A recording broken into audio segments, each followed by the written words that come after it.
கர்த்தருக்கு ஸ்தோத்திரம். கர்த்தருக்குள் மிகவும் பிரியமான என் அன்பு சகோதர சகோதரிகளே, நம்மை உண்டாக்கினவரும் நம்மை உருவாக்கினவரும் நம்மை போஷித்து ரட்சித்து ஆசீர்வதித்து வழி நடத்தி வருகிற நம் கர்த்தர் ரட்சகரமாக இருக்கிற இயேசு கிறிஸ்துவின் இனிய நாமத்தில் உங்கள் யாவரையும் நான் அன்போடு வாழ்த்துகிறேன். மீண்டுமாக இந்த காலை வேளையில் தொலைக்காட்சி நிகழ்ச்சிகள் மூலமாக உங்களை சந்திப்பதற்கு பரிசுத்த ஆவியானவர் கொடுத்த நல்ல கிருபைக்காக நான் கர்த்தருக்கு நன்றி செலுத்துகிறேன். என் அன்பு கர்த்தருடைய பிள்ளைகளே, சென்ற வாரத்தில் நாங்கள் சாட்சிகள் என்கிற தலைப்பில் நம்ம ஆண்டுடைய வார்த்தையை நம்ம தியானிக்க ஆரம்பித்தோம். இதற்கு ஆதாரமாய் கர்த்தர் கொடுத்த தேவனுடைய வார்த்தை அப்போஸ்தலர் நடபடிகள் 10ஆம் அதிகாரம் 38-39 வசனங்கள் இப்படியே சொல்கிறது. நசரேயனாகிய இயேசுவை தேவன் பரிசுத்த ஆவியினாலும் வல்லமையினாலும் அபிஷேகம் பண்ணினார். தேவன் அவருடனே இருந்தபடியினால் அவர் நன்மை செய்கிறவராயும் பிசாசின் வல்லமையில் அகப்பட்ட யாவரையும் குணமாக்குறவராயும் சுற்றித் திருந்தார். யூதருடைய தேசத்திலும் எருசலேமிலும் அவர் செய்த எல்லாவற்றுக்கும் நாங்கள் சாட்சிகளாக இருக்கிறோம் என்று சொல்லிக்கொண்டு அப்போஸ்தலர்கள் சாட்சி அறிவித்ததை குறித்து நம்ம சென்ற வாரத்தில் தியானித்தோம். ஒரு மனுஷன் சாட்சி உள்ளவனாய் வாழ வேண்டும் என்று சொன்னால் அவனுக்குள்ளால ஜெபஜீவியம் இருக்க வேண்டும். அவன் ஆண்டவருடைய வார்த்தையை தன்னுடைய வாழ்க்கையில கை கொண்டு அதன்படி நடப்பதற்கு தன்னை ஒப்புக் கொடுக்க வேண்டும். மூன்றாவதாக அவருடைய கற்பனைகள் கட்டளைகளின்படி அவருக்கு பிரியமானதை செய்யக்கூடிய வேளையில ஆண்டவர் அவனை சாட்சியாய் நிறுத்துவார் என்று சொல்லிக்கொண்டு அநேக காரியங்களை நம்ம சென்ற வாரத்தில் தியானித்தோம். இது உங்களுக்கு பிரயோஜனமாக இருந்திருக்கும் என்று ஆண்டவருக்குள்ளால நான் விசுவாசிக்கிறேன். இன்றைக்கு நம்ம தியானிக்கக்கூடிய தியானம் அதே தேவ செய்தியின் தொடர்ச்சியாக இயேசு கிறிஸ்துவை ஒரு மனிதன் தன்னுடைய வாழ்க்கையில இரட்சகராக ஏற்றுக்கொள்ளும் பொழுது அவனுடைய வாழ்க்கையில வரக்கூடிய பிரகாசம் எப்படி அவனை சாட்சியாய் நிறுத்தும் என்று சொல்லிக்கொண்டு ஒரு சில சம்பவங்களை நம்ம இன்றைக்கு தியானிக்க போறோம். முதலாவதாக, ஒரு மனிதன் இயேசு கிறிஸ்துவுக்குள்ளால இருக்கக்கூடிய வேளையில அவனுக்குள்ளால என்ன வருகிறது என்று சொன்னால் பிரகாசம் கடந்து வருகிறது. அதாவது இருளில் இருந்து வெளிச்சம் பிரகாசிக்க வேண்டும். இருளில் இருந்து வெளிச்சம் பிரகாசிக்க வேண்டும். நம்ம சாட்சி உள்ள ஒரு வாழ்க்கை வாழ்வது என்று சொல்லக்கூடியது முதலாவது, இருளில் வெளிச்சம் பிரகாசிக்க வேண்டும். இன்றைக்கு அநேக கர்த்தருடைய பிள்ளைகள் வெளிச்சத்தின் பிள்ளைகளாக இருந்தாலும் அவர்கள் வாழ்க்கையில் என்ன இருக்கிறது என்று சொன்னால் இருள் என்கிற அடிமைத்தனம் கடந்து கொண்டிருக்கிறது. ஒரு இடத்துல இருள் இருக்கும் என்று சொன்னால், அதாவது ஒரு ரூமாக இருக்கட்டும் அல்லது வேற ஏதாவது ஒரு இடமா இருக்கட்டும், அந்த இடத்துல ஒரு இருள் இருக்கும் என்று சொன்னால் அந்த இடத்துல ஒரு சின்ன மெழுகுவத்தி அல்லது ஒரு சின்ன விளக்கை நம்ம பற்ற வைக்கக்கூடிய வேலை, ஈவன் ஒரு மேட்ச் பாக்ஸ் அடித்து ஒரு வெத்திப்பட்டி அடித்து ஒரு குச்சி உரசி அதை வெளிச்சம் வரக்கூடியல அந்த இடம் என்ன செய்கிறது என்று சொன்னால் பிரகாசிக்கிறது. அதுபோல உலகத்தில் இருக்கக்கூடிய ஜனங்கள் எல்லாரையும் பிரகாசிக்க செய்யும்படியாய் இயேசு கிறிஸ்து இந்த உலகத்தில் பிரகாசிக்கிற ஒளியா இந்த உலகத்துக்கு அவர் கடந்து வந்தார். அவர் எந்த மனுஷனையும் பிரகாசிப்பிக்கக்கூடிய மெய்யான ஒளியா இருக்கிறார் என்று சொல்லிக்கொண்டு நம்ம யோவான் நற்செய்தியின் நூல் 1ஆம் அதிகாரத்தில் 9ஆம் வசனத்தில் நம்ம பார்த்தோம். அப்போ இயேசு கிறிஸ்து ஒவ்வொரு மனுஷனையும் பிரகாசிக்கக்கூடிய ஒளியா இருக்கிறார். அப்போ இயேசுவுக்குள்ளால ஒரு மனுஷன் வாழும் பொழுது அல்லது இயேசுவோடு ஒரு மனுஷன் வாழும் பொழுது அவன் வாழ்க்கை எப்படி மாறும் என்று சொன்னால் பிரகாசமாய் மாறுவது மட்டுமல்லாமல் அவன் மூலமாக இருளில் இருக்கக்கூடிய அநேகருடைய வாழ்க்கை பிரகாசமாய் மாறும் என்பதில் எந்த விதமான சந்தேகமில்லை. ஆனால் இதற்கு நம்ம செய்ய வேண்டிய காரியம் என்னவென்று சொன்னால், நம்மை தேவனுக்கு உகந்த பலியாக, தேவனுக்கு பிரியமுள்ள பலியாக, தேவன் விரும்பக்கூடிய பலியாக நம்ம ஒப்புக் கொடுக்க வேண்டும் என்று சொல்லிக்கொண்டு பரிசுத்த ஆவியானவர் நம் ஒவ்வொருவரிடத்திலும் ஆண்டவர் எதிர்பார்க்கக்கூடிய காரியம். அப்போ இருளில் வெளிச்சம் பிரகாசிக்க வேண்டும் என்று சொன்னால் நம்ம இயேசுவை என்ன செய்ய வேண்டும் என்று சொன்னால் இரட்சகராக நம்முடைய வாழ்க்கையில ஏற்றுக்கொள்ள வேண்டும். பரிசுத்த வேதாகமத்திலிருந்து ஒரு சம்பவம் உங்களுக்கு ஞாபகப்படுத்த விரும்புகிறேன். மத்தேயு எழுதின சுவிசேஷம் 4ஆம் அதிகாரம் 14-15 வசனங்களை நீங்க வாசித்து பார்த்தீங்கன்னு சொன்னா இந்த இடத்துல என்ன சொல்லப்பட்டிருக்குன்னு சொன்னா, செபிலோன் நப்தலி என்கிற 2 தேசங்கள், இருளில் இருக்கக்கூடிய ஜனங்கள் வெளிச்சத்தை கண்டார்கள், மரண இருளின் தேசத்திலே வெளிச்சம் உதித்தது என்று சொல்லிக்கொண்டு இயேசு கிறிஸ்து ஊழியம் செய்த ஒரு ஊழிய காரியத்தை குறித்து இந்த இடத்துல சொல்லப்பட்டிருக்குது. இதனுடைய பின்னணியை நீங்க கொஞ்சம் விவரமாக நம்ம பார்த்தோம் என்று சொன்னால், எசேயா தீர்க்கதரிசி 9ஆம் அதிகாரம் 1-2 வசனத்தில் சொல்லக்கூடிய வேளையில இந்த தீர்க்க தரிசனத்தை சொல்லணும். அதாவது செபிலோன் நப்தலி என்கிற 2 தேசங்கள் இருளில் ஈனப்படுத்தப்பட்டிருக்கிறது. இந்த இருளில் ஈனப்படுத்தப்பட்டிருக்கக்கூடிய அந்த தேசத்துக்குள்ளால வெளிச்சம் பிரகாசிக்கும் என்று சொல்லிக்கொண்டு இயேசு கிறிஸ்து பிறப்பதற்கு ஏறக்குறைய 750 ஆண்டுகளுக்கு முன்பதாக வாழ்ந்த தீர்க்கதரிசி ஒரு தீர்க்க தரிசன வார்த்தையை சொன்னார்.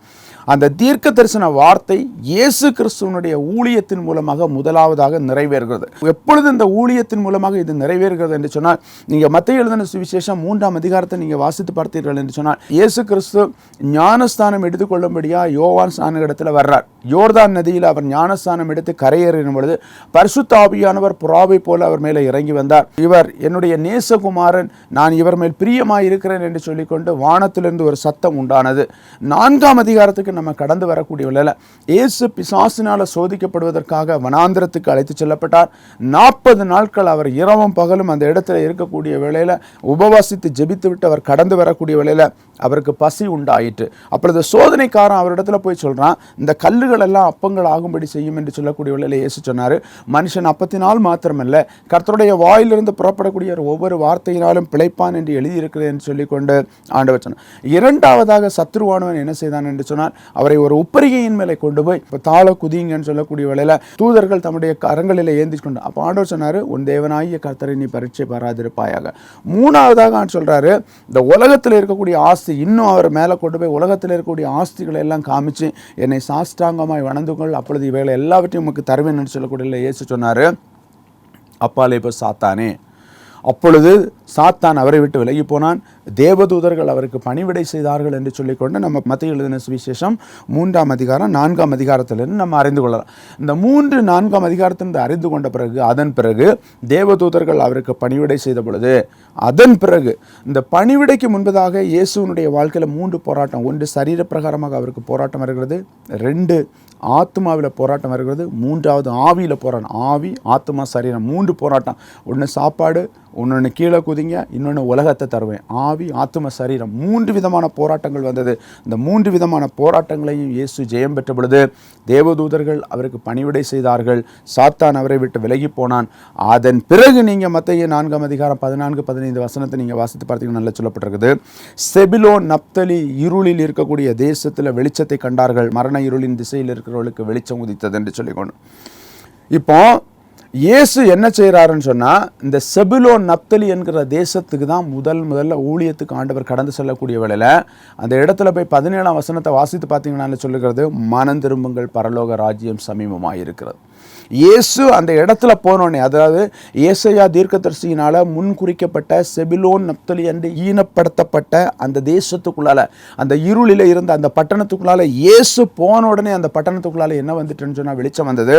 ஆனால் இயேசு அந்த இடத்துல போய் சொல்கிறாரு, மனம் திரும்புங்கள், பரலோக ராஜ்யம் சமீபமாக இருக்கிறது என்று சொல்லிக்கொண்டு, அப்போ அந்த தேசத்தில் இருக்கக்கூடிய ஜனங்கள் என்ன செய்தார்கள் என்று சொன்னால், தங்களுடைய வாழ்க்கை அவர்கள் ஒப்புக் கொடுத்தார்கள். இந்த மனம் திரும்புங்கள் என்கிற அந்த பிரசங்கம் தான் இயேசுவின் மூலமாக முதலாக பிரசங்கிக்கப்பட்டது.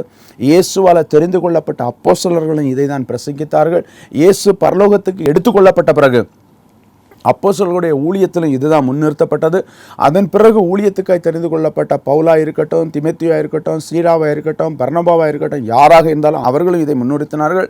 நம்முடைய முன்னோர்களாக இருக்கக்கூடிய மிஷினரிகளும் இதை தான் முன்னிறுத்தினாங்க. இன்றைக்கும் உலகத்தில் இதுதான், மனம் திரும்புங்க, பரலோக ராஜ்யம் சமீபமாக இருக்கிறது, மனம் திரும்புங்கள், பரலோக ராஜ்யம் சமீபமாக இருக்கிறது என்கிற பிரசங்கம் தான் அநேக ஊழியர்கள் இன்றைக்கு. ஆனால் சாட்சியுள்ள வாழ்க்கை வாழ்வதற்கு முதலாவது இன்றைக்கு நமக்கு தேவைப்படுகிற பிரகாசத்தை பெற்றுக்கொள்வதற்கு இன்றைக்கு அநேகர் என்ன செய்கிறாங்கன்னா, மனம் திரும்பாமல் உலக பிரகாரமான அடிமைத்தனத்துக்குள்ளாலே இன்றைக்கு அநேகருடைய வாழ்க்கை இருக்கிறத நிமித்தமாக இன்றைக்கு அநேகர் என்ன செய்கிறாங்கன்னு சொன்னால், அதிலிருந்து விடுவிக்கப்பட முடியாமல் இருந்து கொண்டிருக்கிறார். ஆகையால் என் அன்பு கர்த்தருடைய பிள்ளைகளாக இருக்கக்கூடிய நம்ம ஒவ்வொருவரும் ஆண்டவருடைய பிள்ளைகளாக இருக்கக்கூடிய நமக்குள்ளால வெளிச்சம் பிரகாசிக்க வேண்டும் என்று சொன்னால், அதாவது இருளிலிருந்து வெளிச்சத்தை நாம் பெற்றுக்கொள்ள வேண்டும் என்று சொன்னால், நமக்கு தேவைப்படுகிறது என்னவென்று சொன்னால், மனம் திரும்பக்கூடிய ஒரு ஆவிக்குரிய வாழ்க்கை. மத்தேயு எழுதின சுவிசேஷம் 5ஆம் அதிகாரம் 3 முதல் 16 வசனங்களில் இயேசு கிறிஸ்து அந்த மலை பிரசங்கத்தில் அநேக காரியங்களை சொல்கிறார். நீங்கள் வீட்டில் உட்காந்து அதை தெளிவாக நீங்கள் வாசித்து பார்த்தீங்கன்னு சொன்னால் உங்களுக்கு தெரியும். ஆவியிலே எளிமை உள்ளவர்கள், துயரப்படுகிறவர்கள், சாந்த குணம் உள்ளவர்கள், நீதியின் மேல் பசிதாகம் உள்ளவர்கள், இரக்கம் உள்ளவர்கள், இருதயத்தில் சுத்தம் உள்ளவர்கள், சமாதானம் இருக்கிறவங்க, நீதி நிமித்தம் துன்பப்படுகிறவங்கன்னு சொல்லிட்டு அநேக சம்பவங்கள் ஆண்டவர் என்ன செய்கிறாருன்னா அந்த 5ஆம் அதிகாரம் 3 முதல் 16 வசனங்களில் சொல்கிறார். அப்போ இயேசு சொன்ன இந்த மலை பிரசங்கம் ஒரு மனுஷனுடைய வாழ்க்கையில் மாற்றத்தை கொண்டு வரணும். இந்த மாற்றத்தை கொண்டு வருவதற்கு அவன் தன்னை இயேசுனுடைய சமூகத்தில் என்ன செய்யணும்னு சொன்னால் ஒப்பு கொடுக்கணும். இன்றைக்கி நம்ம ஒப்பு கொடுக்குறோமா? நம்ம ஒப்பு கொடுக்காமல் இருக்கிறது நிமித்தமாக தேவனிடத்திலிருந்து நாம் பெற்றுக்கொள்ள வேண்டிய அநேக நன்மைகள் நம்முடைய வாழ்க்கையில் தடைபெறும். ஆவியில் எளிமை உள்ளவர்கள், பாக்கியவான்கள், துயரப்படுகிறவர்கள் பாக்கியவான்கள், சாந்த குணமுள்ளவர்கள், அவங்க எல்லாரும் என்ன செய்வாங்கன்னு சொன்னால் அதை சுதந்திரிப்போம். அப்போ இது தாங்க வெளிச்சம்.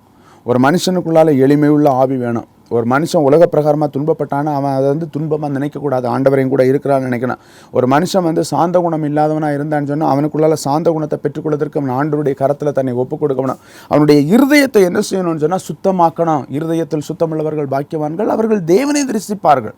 அப்போ சுத்த இருதயம் நமக்குள்ளால இல்லாமல் இருந்ததுன்னு சொன்னால் நம்ம ஒரு பொழுதும் வெளிச்சத்தை பெற்றுக்கொள்ள முடியாது. இன்றைக்கு அநேகருடைய வாழ்க்கையில் இந்த இருதயம் வந்து என்ன செய்யப்பட முடியலைன்னு சொன்னால் சுத்திகரிக்கப்பட முடியலை. இருதயம் என்கிறது மகா கேடுள்ளதும் திருக்குள்ளதமாக இருக்குது. அந்த இருதயத்தை அறியக்கூடிய ஒரே அதிகாரத்தை உடையவர் நம் கர்த்தராகிய இயேசு கிறிஸ்து. அந்த இருதயத்தை அறிந்திருக்கிற கர்த்தரிடத்தில் நம்முடைய வாழ்க்கையை நம்ம ஒப்பு கொடுத்து, ஆண்டவரே என்னுடைய இருதயம் சுத்திகரிக்கப்பட வேண்டும், எனக்குள்ளால உம்முடைய வெளிச்சம் பிரகாசிக்க வேண்டும், நான் வந்து உம்முடைய வெளிச்சத்துக்குள்ளால நடக்கும் பொழுது தான் சாட்சியாக இருக்க முடியும். நான் அந்த வெளிச்சத்தை பெற்றுக்கொள்ளாமல் இருந்தேன்னு சொன்னால் எனக்குள்ளால சாட்சி இருக்காது என்று சொல்லிக்கொண்டு நம்முடைய வாழ்க்கையை வெளிச்சத்துக்கு நேராக நம்ம ஒப்பு கொடுக்கும் பொழுது தான் ஆண்டவருடைய பிள்ளைகளாய் அவருக்கு சாட்சியாய் அந்த வெளிச்சத்தின் பிரகாசத்தை நம்ம சுதந்திரிப்பது மட்டுமல்லாமல் நம்ம மற்றவர்களுக்கு வெளிச்சத்தை பிரகாசிக்கக்கூடியவர்களாய் நம்ம மாறிப்போவது மட்டுமல்லாமல் அந்த வெளிச்சம் நம்மிடத்திலிருந்து மற்றவர்களுக்கு பிரகாசிக்குமே தவிர நாம் உலக பிரகாரமான காரியத்துக்குள்ளால் நம்ம அடிமைப்பட்டிருக்கும் பொழுது ஒரு பொழுதும் அந்த வெளிச்சம் நம்மிடத்திலிருந்து என்ன செய்யாது என்று சொன்னால் பிரகாசிக்காது. எப்படி அந்த செபிலோன் நப்தலி தேசங்கள் இருளில் அடிமைப்பட்டிருந்ததோ அதுபோலவும் இன்றைக்கு அநேக ஆண்டவருடைய பிள்ளைகள் என்று சொல்கிறாங்க, ஆண்டவருடைய குடும்பம் என்று சொல்கிறோம், எல்லா இடத்திலும் ஒரு அடிமைத்தனம் அவர்களை ஆளுகை செய்கிறது நிமித்தமாக அவர்கள் வெளிச்சத்தை சுதந்திரிக்க முடியாமல் இருந்து கொண்டிருக்கிறார். ஆகிய அன்பு தேவனுடைய பிள்ளைகளாக இருக்கக்கூடிய நம்ம ஒவ்வொருவரும் இன்றைக்கு வெளிச்சத்தை சுதந்திரிப்பதற்கு நம்முடைய வாழ்க்கையில் ஒரு சில வேளையில் நமக்கு கவலை இருக்கும், கஷ்டம் இருக்கும், கண்ணீரின் இருக்கும், அழுகை இருக்கும், சூழ்நிலை விரோதமாக இருந்தாலும் எல்லா விதத்திலும் நம்ம என்ன செய்யணும்னு சொன்னால் உண்மை உள்ளவர்களாய், ஆண்டவருக்கு பிரியமுள்ளவர்களாய், தேவன் விரும்பக்கூடிய அந்த ஆவிக்குரிய வாழ்க்கைக்கு நேராக நம்முடைய வாழ்க்கையை நம்ம ஒப்புக் கொடுக்கும் பொழுது தான் ஆண்டவர் நம்ம என்ன செய்வார்னா நம்மை கொண்டு அவர் நம்மை பிரகாசிப்பதற்கு மகிமை உள்ள தேவனாக இருக்க கர்த்தர் வல்லமை உள்ளவராக இருக்கிறார். ஹல்லேலூயா. ஆனால் இன்றைக்கு இந்த வெளிச்சத்தை நம்ம பெற்றுக்கொள்வதற்கு நம்முடைய வாழ்க்கையில் வரக்கூடிய ஒரு சில உபத்திரவங்களை நம்ம என்ன செய்கிறது கிடையாதுன்னா ஏற்றுக்கொள்கிறது கிடையாது. நம்ம வாழ்க்கையில் ஒரு சில நெருக்கம் வரும் பொழுது, நம்முடைய வாழ்க்கையில் ஒரு போராட்டம் வரும் பொழுது, நம்முடைய வாழ்க்கையில் ஒரு சில சூழ்நிலைகள் நமக்கு எதிரிட்டு இருக்கும் பொழுது நம்ம என்ன செய்கிறோம்னு சொன்னால் இது வந்து ஆண்டவர் வந்து நமக்குள்ளால இருந்து பிரகாசிக்கிறதுக்கு ஏதோ ஒரு காரியத்தை நம்முடைய வாழ்க்கையில் அலோவ் பண்ணியிருக்காரு. இது நமக்குள்ளால இருந்து கர்த்தர் சிறிய செய்கிறதுக்கு நமக்கு ஏதோ அந்த பாடு வந்திருக்கு, அந்த உபத்திரம் வந்திருக்கு, அந்த சூழ்நிலை வந்திருக்குன்னு சொல்லிட்டு நம்ம ஆண்டவருடைய சமூகத்தில் ஒப்பு கொடுக்கறது போல நம்ம என்ன செய்கிறோம்னா, ஆண்டவரே எனக்கே அந்த பிரச்சனை வந்து, எனக்கே இந்த போராட்டம் வந்தது, நான் என்ன செய்தேன், நான் உமக்கு உண்மையாக தானே இருந்தேன், நான் உமக்கு அதை செய்தேனே, நான் உமக்கு இதை செய்தேனே, நான் அப்படி செய்தேன்னு சொல்லிட்டு நம்ம என்ன செய்யணும்னா எதிர்மறையான புலம்பல், எதிர்மறையான காரியங்களை நம்ம செய்கிறது நிமித்தமாக நம்ம அநேக இடத்துல தேவனுடைய ஆசீர்வாதத்தை பெற்றுக்கொள்ள முடியாமல் இருக்கிறோம். சங்கீதக்காரன் அழகாக சொல்லுவான், சங்கீதங்களின் புஸ்தகம் 119 சங்கீதம் 67 வசனத்தை நீங்கள் வாசித்து பார்த்தீங்கன்னு சொன்னால் அதில் சொல்கிறது, உபத்திரவப்படுறதுக்கு முன்னால் வழி தப்பி நடந்தேன், உபத்திரவப்பட்டது நல்லது, அதனால் உடைய பிரமாணங்களை கற்றுக்கொண்டேன். நான் வந்து உபத்திரவப்படாமல் இருந்தேன்னு சொன்னால் நான் வந்து என்ன செய்திருப்பேன், வழிதப்பி நடந்திருப்பேன். எனக்கு உபத்திரம் வந்தது நல்லது, ஏன்னு சொன்னால் நான் உங்களுடைய பிரமாணங்களை நான் என்ன செய்தேன், கற்றுக்கொண்டேன். நம்முடைய பாவத்தை நம்ம அறிக்கை செய்து அவருடைய பிரமாணங்களை கற்றுக்கொள்வதற்கு நம்முடைய வாழ்க்கையை நம்ம என்ன செய்ய வேண்டும் என்று சொன்னால் ஒப்புக் கொடுக்க வேண்டும். அப்பொழுது தான் பிரகாசம் வெளிப்படும், அப்பொழுதுதான் பிரகாசத்துக்கு நம்ம ஒப்பு கொடுப்போம். ஒரு சில வேளையில் நம்ம வந்து எல்லா நேரத்திலும் நம்ம நெருக்கப்படக்கூடியவங்களாக இருப்போம். எல்லா சூழ்நிலையிலும் ஒரு அறை இருக்கும் என்று சொன்னால் அந்த அறைக்குள்ளால் நம்ம இருந்துட்டு நமக்கு 4 பக்கமும் க்ளோஸ் ஆகிருக்கோம். மேலேயும் போக முடியாது, முன்னாலேயும் போக முடியாது, பின்னாலேயும் போக முடியாது, எந்த பக்கத்துலையும் வெளியே போக முடியாது. உள்ளுக்குள்ளால் நம்ம அடைக்கப்பட்டு கிடப்போம். ஒரு கூண்டுக்குள்ளால் அடைக்கப்பட்ட கிளியை போல ஒரு தனிப்பட்ட இடத்துல நம்ம அடைபட்டு கிடப்போம். ஆனால் அந்த சூழ்நிலையிலையும் நமக்குள்ளால் இருக்கக்கூடிய பரிசுத்தம் அல்லது நம்முடைய வாழ்க்கையில் இருக்கக்கூடிய உபத்திரவத்தை நம்ம என்ன செய்யக்கூடாது என்று சொன்னால், இது ஆண்டவர் ஏதோ ஒரு ஆசீர்வாதத்தை கொடுக்கிறதுக்கு எம் மூலம் அவர் பிரகாசிக்க போகிறார், எம் மூலமாக ஆண்டவர் அதை செய்ய போகிறார் என்கிற அந்த விசுவாசத்தை நம்முடைய வாழ்க்கையில் பெற்று பிரகாசிக்கக்கூடிய ஒரு தன்மைக்கு நேராக நம்முடைய வாழ்க்கை இருக்கும் என்று சொன்னால் தான் நாம் பிரகாசத்தை பெற்றுக்கொள்ள முடியுமே தவிர மாம்சீக கண்களுக்கு நேராக நம்முடைய வாழ்க்கை அடிமைப்படும் என்று சொன்னால் ஒரு பொழுதும் நாம் என்ன செய்ய முடியாதுன்னு சொன்னால் பிரகாசத்தை பெற்றுக்கொள்ள முடியாது. ஆகையால் ஆண்டவருடைய பிள்ளைகள் இதில் மிகவும் எச்சரிப்பாக இருக்க வேண்டும். யோசேப்பு என்கிற ஒரு மனிதனை குறித்து நம்ம பரிசுத்த வேதாகமத்தில் அறிந்து கொள்கிறோம். ஆதியாகமத்தின் புஸ்தகம் 39 அதிகாரத்தை நீங்கள் வாசித்து பார்த்தீங்கன்னு சொன்னால் தெரியும். பாருங்கங்க, அவனிடத்திலிருந்து ஒரு பிரகாசம் வெளிப்பட வேண்டும். அந்த பிரகாசம் வெளிப்படுவதற்கு ஆண்டவர் அவனுக்கு தரிசனத்தை கொடுக்கிறாரு. ஆண்டவர் அவனுக்கு சொப்பனத்தின் மூலமா பேசுறாரு. இந்த காரியத்தை அவனுடைய சகோதரர்களிடத்துல, அவனுடைய தகப்பனார் இடத்துல சொல்லக்கூடிய வேளையில் அவர்கள் என்ன செய்தார்கள் என்று சொன்னால், இவனை என்ன செய்தாங்க, வேற மாதிரி பார்த்தாங்க. அதனால் அவனை என்ன செய்தாங்கன்னா, கொலை செய்வதற்கு பிரயாசப்பட்டு அவனை தூக்கி குழியில போட்டாங்க. ஆனால் அவனுக்குள்ளால இருந்து ஒரு பிரகாசம் எகிப்து தேசத்துக்கு கடந்து செல்ல வேண்டும். அதற்காக ஆண்டவர் அவனை எகிப்து தேசத்துக்கு அவன் அடிமையாய் விற்கப்பட்டு அங்கே வேலை செய்து கொண்டிருக்கக்கூடிய வேளையில் அவனுக்கு ஒரு செக் அந்த இடத்துல தான் வருது. ஒரு பரிசுத்தத்தை கெடுத்து போடக்கூடியது, அவனுக்குள்ளால இருந்து வெளிப்படக்கூடிய பிரகாசத்தை, அவனுக்குள்ளால இருந்து வெளிப்படக்கூடிய தேவ மகிமையை கெடுத்து போடுவதற்கு அவனுடைய சரீர பிரகாரமாக ஒரு போராட்டம் வருது. அந்த போராட்டத்தில் அவன் என்ன செய்தான்னு சொன்னால், அந்த பாவத்தை செய்யாமல் அவன் ஆண்டவருக்கு உண்மையாக இருந்தது நிமித்தமாக தண்டனை அனுபவித்தது உண்மை, சிறைச்சாலையில் அவன் இருந்தது உண்மை. ஆனால் ஏற்ற காலத்தில் கர்த்தர் அவனை வெளியே கொண்டு வந்தார். முழு எகிப்து தேசமும் அவன் மூலமாக பிரகாசித்தது என்று சொல்லிக்கொண்டு நம்ம வேதத்தில் என்று அறிந்து கொள்ளலாம். முழு எகிப்து தேசத்தில் இருக்கக்கூடிய ஜனங்களையும் அவன் அந்த பஞ்ச காலத்தில் போஷித்தான். அது மட்டுமல்லாமல் எந்த சகோதரர்கள் அவனை அழித்து போட வேண்டும், எந்த சகோதரர்களால் அவன் விற்கப்பட்டானோ அதே சகோதரர்களை அரவணைக்கக்கூடிய, அதே சகோதரர்களுக்கு ஆதரவு கொடுக்கக்கூடிய ஒரு மகிமையான ஆசீர்வாதத்தை அவனுக்குள்ளால ஆண்டவர் வைத்து அவனை பிரகாசிக்க செய்தார். இருளில் இருந்த ஜனங்களுக்குள்ளால பிரகாசம். இன்றைக்கு நாமும் ஒரு சில வேளையில் இருளுக்குள்ளால இருக்கக்கூடிய ஜனங்களுக்குள்ளால பிரகாசத்தை கொண்டு போவதற்கு ஆண்டவர் நம்மை பயன்படுத்த முடியும். எப்படி என்று சொன்னால், நாம் அவருக்கு பிரகாசிக்கிறவர்களாய் மாற வேண்டும். ஒரு தனிப்பட்ட மனிதன், ஒரு தனிப்பட்ட குடும்பம் ஆண்டவருக்காக பிரித்தெடுக்கப்பட்ட வழியில் நம்முடைய வாழ்க்கையை நம்ம பிரகாசத்துக்கு நேராக ஒப்பு கொடுக்கும் பொழுது தான் நம்மிலிருந்து அந்த பிரகாசத்தை நம்ம என்ன செய்ய முடியும்னு சொன்னால் வெளியே கொண்டு முடியும். அப்போ தான் நம்ம சாட்சி, முதலாவது நம்முடைய சாட்சி பிரகாசமாக இருக்க வேண்டும். அப்போ நம்ம மற்றவங்களுக்கு நம்ம சாட்சி சொல்லக்கூடிய வேளையில் ஆண்டவர் என்ன செய்வார்னு சொன்னால், நம்முடைய வாழ்க்கையில் அவர் என்ன செய்வார்னு சொன்னால் பிரகாசிக்க நம்ம செய்வார். பரிசுத்த வேதாகமத்திலிருந்து அநேக சம்பவங்கள், யோபுனுடைய வாழ்க்கையை எடுத்து பாருங்கள். யோபுவை குறித்து வேதத்தில் நம்ம வாசிக்கிறோம். அவன் உத்தமன், சன்மார்க்கன், கர்த்தருக்கு பயப்படுகிறவன், எல்லா காரியமும் அவனிடத்தில் இருக்குது. ஆனால் அவனுடைய வாழ்க்கையில் ஒரு பெரிய போராட்டம். அவனுக்கு இருக்கக்கூடிய 10 பிள்ளைகள் ஒரே நாளில் செத்து போயிடுறாங்க. அவனுடைய ஆஸ்தி அழிந்து போகுது. அவனுடைய எல்லாம் முடிஞ்சு போயிடுது. இது எல்லாவற்றுக்கும் மேலாக அவனுடைய தலையில், உச்சந்தலையிலிருந்து உள்ளங்கால் விரலும் சரீர பிரகாரமான ஒரு பலகீனம். அந்த பலகீனத்தில் அவன் ஓட்டை எடுத்து சுரண்டி ஆறுதல் அடையாமல் இருக்கிறாங்க. அந்த ஆறுதல் அடையாமல் இருக்கக்கூடிய வேளையில் அவனுக்கு ஆறுதல் சொல்லும்படியாய் கடந்து வரக்கூடிய நண்பர்கள் அவனுக்கு என்ன செய்கிறாங்கன்னா, அவனுக்கு விரோதமாக பேசுகிறாங்க. அவனை ஆதரிக்க வேண்டிய அவனுடைய மனைவி சொல்கிறா, நீ இன்னும் உடைய உத்தமத்தில் உறுதியாக இருக்கிறீரோ, தேவனை தூஷித்து என்ன செய்ய, ஜீவனை விடு. அவன் சொன்னால், ஆண்டவரிடத்தில் நன்மையை பெற்றுக்கொண்ட நாம் தீமையை அனுபவிக்க வேண்டாமா? கர்த்தர் கொடுத்தார், கர்த்தர் எடுத்தார், அவருக்கு ஸ்தோத்திரம், நீ பைத்தியக்காரியை போல நீ பேசுகிறேன்னு சொல்லிட்டு. அப்போ யோபு என்ன செய்தான்னு சொன்னால், தன்னுடைய உதடுகளினால் அவன் பாவம் செய்யாமல், யோபு மனம் பதறி பேசினது உண்டு, யோபு ஒரு சில காரியங்களை சொன்னது உண்டு. ஆனால் ஆண்டவர் அவனிடத்தில், கர்த்தர் அவனிடத்தில் பேசக்கூடிய அவன் சொல்கிறான், நான் வாயை பொத்தி கொள்கிறேன், நான் பேசுறதுக்கு நான் தகுதி இல்லைன்னு சொல்லிக்கொண்டு. அப்போ யோபு தன்னுடைய உதடுகளினால் அவன் பாவம் பேசினது உண்மை, ஆனால் அவன் உள்ளத்திலிருந்து பேசலை. உலக பிரகாரமாக அவன் ஒரு சில வார்த்தைகளை பேசியிருந்தாலும் வசனம் சொல்லுகிறது, அவன் தன்னுடைய உள்ளத்தில், அதாவது பாவம் செய்யாமல் இருந்தது நிமித்தமாக அவனை பிரகாசிக்க செய்தார் கர்த்தர். அவன் பிரகாசித்தது மட்டுமில்லாமல் அதன் நிமித்தமாக அவனுடைய குடும்பத்தை ஆண்டவர் மீண்டுமாக பிரகாசிக்க செய்தார். யோபு பூரண ஆயுசுள்ளவனாய் 3ஆம் 4ஆம் தலைமுறை சந்ததிகளை பார்க்கும்படியான ஒரு ஆசீர்வாதத்தை கர்த்தர் அவனுடைய வாழ்க்கையில் கொடுத்தார். யோபுடைய வாழ்க்கையை பார்த்தோன்னா நமக்கு தெரியுது. அதுபோல தான் அநேக பரிசுத்தவான்களுடைய வாழ்க்கையில் இது நடந்தது, நோவாவுடைய வாழ்க்கையில் இது நடந்தது. அப்போ பிரகாசம் எப்படி ஒரு மனிதனை சாட்சியாய் மாற்றும் என்றால், ஒரு மனிதன் சாட்சி உள்ள வாழ்க்கை வாழ வேண்டும் என்று சொன்னால் அவனுக்கு பிரகாசம் தேவைப்படுகிறது. இன்றைக்கு நம்ம அந்த பிரகாசத்தை நம்ம பெற்றுக்கொள்ள வேண்டும். ஆபிரகாம் ஆண்டவர் அழைக்கிறார். ஆண்டவர் ஆபிரகாம் அழைக்கக்கூடிய வேளையில் ஆபிரகாமுக்கு ஒன்றும் தெரியாது, எங்கே போனால் என்ன செய்யணும் எதுவுமே தெரியாது.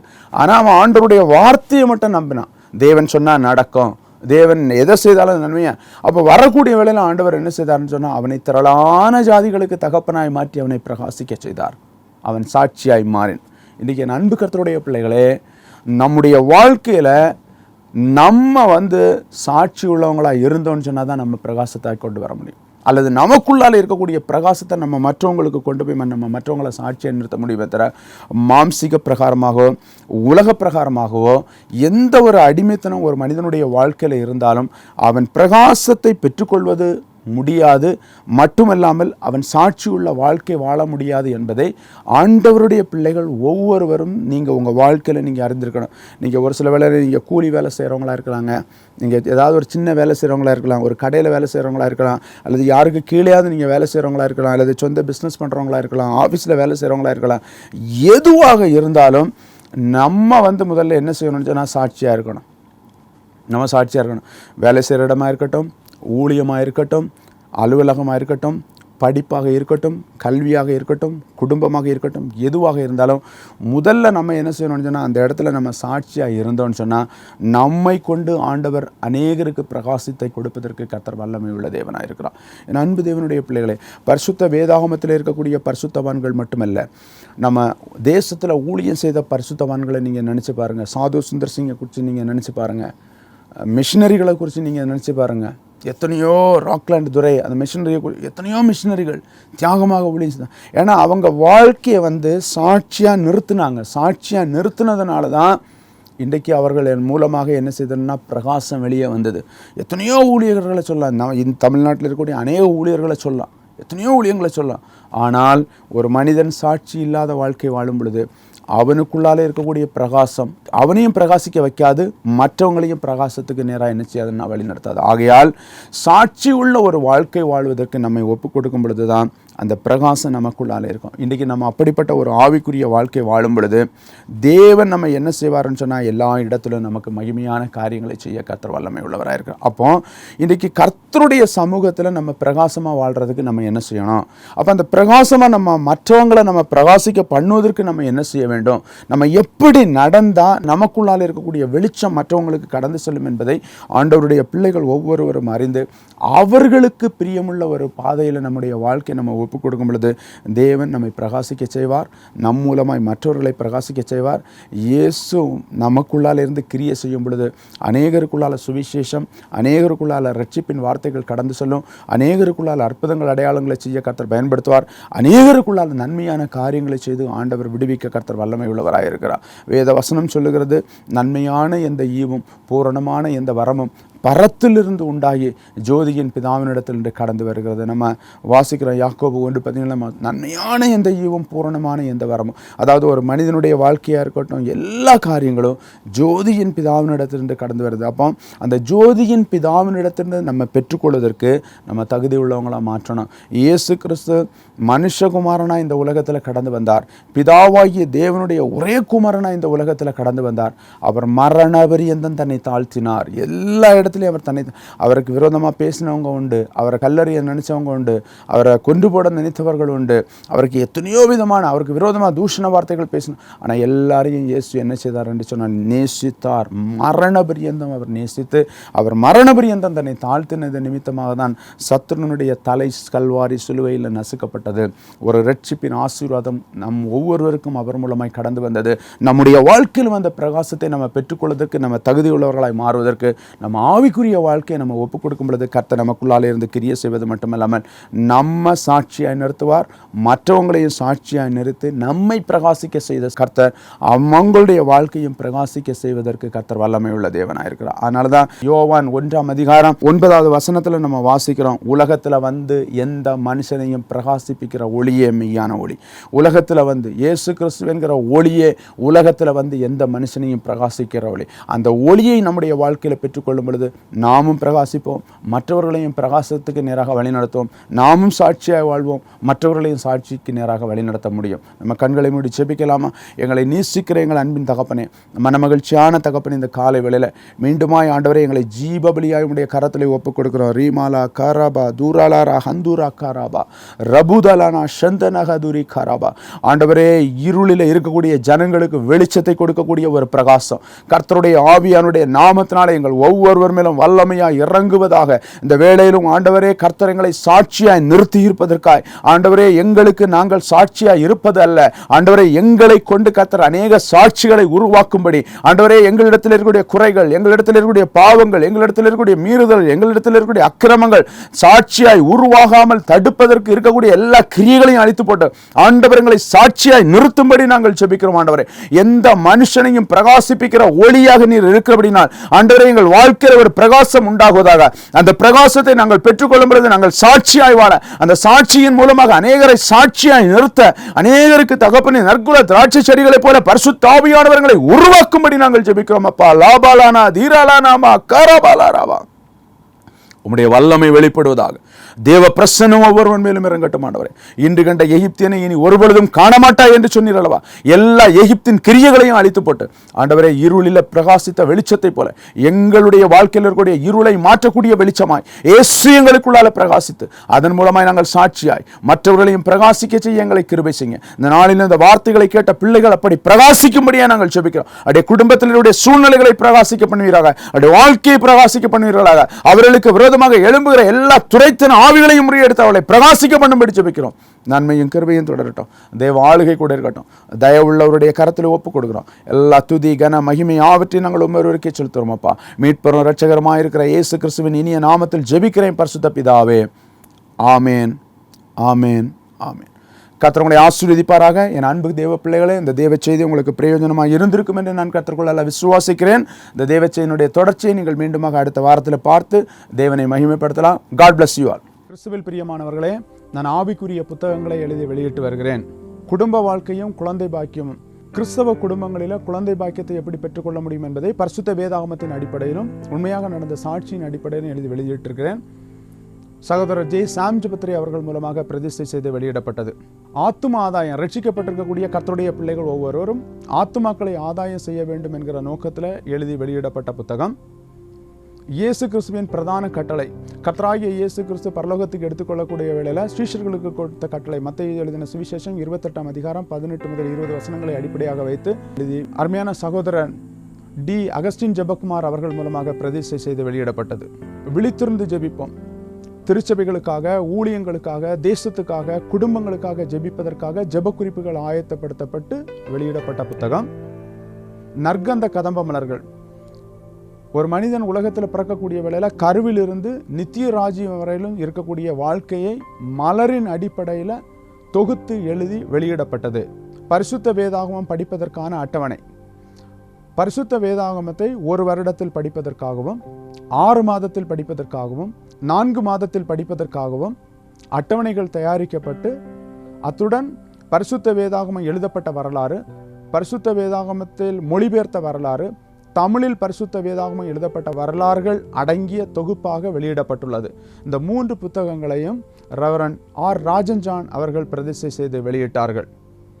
ஞானஸ்தானம், எந்த ஞானஸ்தானம் சரியானது, எதன் அடிப்படையில் ஞானஸ்தானம் எடுக்க வேண்டும் என்பதை தொகுத்து எழுதினது தந்தை பெர்க்மன்ஸ் அவர்கள் மூலமாக பிரதிஷ்டை செய்து வெளியிடப்பட்டது.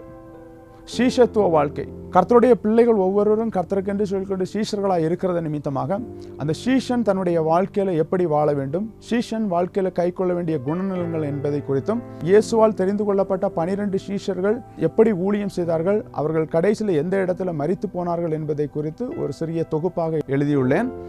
இது பேராயர் டி தயானந்தர் அவர்கள் மூலமாக பிரதிஷ்டை செய்து வெளியிடப்பட்டது. இயேசு கிறிஸ்து பரலோக வைத்தியர், இயேசு கிறிஸ்து இந்த உலகத்தில் ஊழியம் செய்த நாட்களில் அநேக வியாதியஸ்தர்கள் சுகமாக்கப்பட்டார்கள். பிறவி குருடர்கள், சப்பானிகள் என்று சொல்லிக்கொண்டு அநேகர் சுகமாக்கப்பட்டதையும், மரித்து போனவர்களை உயிரோடு எழுப்பினதும், அப்போஸ்தலர் நாட்களில் அப்போஸ்தலர்கள் மூலமாக சுகமாக்கப்பட்டது, மரித்தவர்கள் உயிரோடு எழுப்பினதையும் தொகுத்து எழுதப்பட்ட புத்தகம். இது சகோதரர் மோகன் சி லாசரஸ் அவர்கள் மூலமாக பிரதிஷ்டை செய்து வெளியிடப்பட்டது. அனுதின பரிசுத்த வேதாகமம் ஒரு வருடத்தில் படித்து முடிப்பதற்காக தொகுத்து கொடுக்கப்பட்டுள்ளது. பாஸ்டர் ஐசக் டேனியல் அவர்கள் மூலமாக வெளியிடப்பட்டுள்ளது. கிறிஸ்துவில் பிரியமானவர்களே, நீங்கள் இந்த புத்தகங்களை வாங்கி படித்து ஆவிக்குரிய வளர்ச்சியில் வளரவும் உங்கள் ஆத்துமாவில் பலன் கொள்ளும்படி உங்களை அன்போடு கேட்டுக்கொள்கிறேன். கர்த்தர் தாமே உங்களை ஆசீர்வதிப்பாராக. God bless you all. எங்களோடு தொடர்பு கொள்ளவும். உங்கள் மேலான ஆலோசனைகளுக்கும் சகோதரன் சி பிராங்க்லின், மீட்பரின் மனதுருக்க சர்வதேச ஊழியங்கள், தங்கம்மாள் டவர்ஸ், எண் 2, விஜிபி ராஜேஷ் நகர், நாராயணபுரம், சென்னை 600100. செல்போன் 9551100300 மற்றும் 9551100400. WhatsApp number 9551100300. Email redimersim@gmail.com. Website www.redimersim.org.